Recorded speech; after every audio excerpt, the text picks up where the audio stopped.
I felt that we had entered an important moment in the history of this country. We were finally beginning to listen to women about the ways in which men's actions affect them.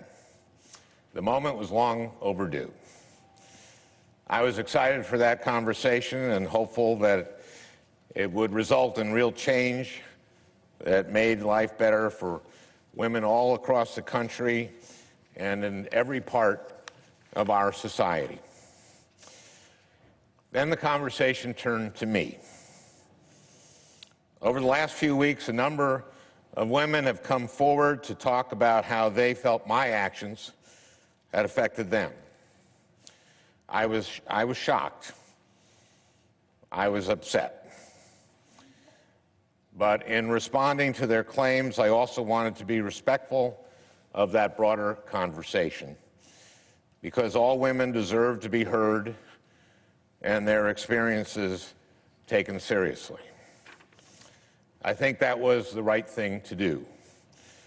I also think it gave some people the false impression that I was admitting to doing things that, in fact, I haven't done. Some of the allegations against me are simply not true. Others I remember very differently. I said at the outset that the Ethics Committee was the right venue for these allegations to be heard and investigated and evaluated on their merits, that I was prepared to cooperate fully, and that I was confident in the outcome.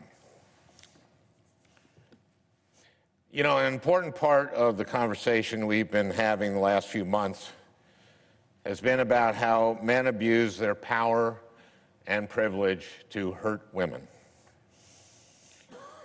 I am proud that during my time in the Senate, I have used my power to be a champion of women, and that I have earned a reputation as someone who respects the women I work alongside every day. I know there's been a very different picture of me painted over the last few weeks, but I know who I really am. Serving in the United States Senate has been the great honor of my life. I know in my heart that nothing I have done as a senator, nothing, has brought this honor on this institution. And I am confident that the Ethics Committee would agree. Nevertheless, today I am announcing that in the coming weeks, I will be resigning as a member of the United States Senate.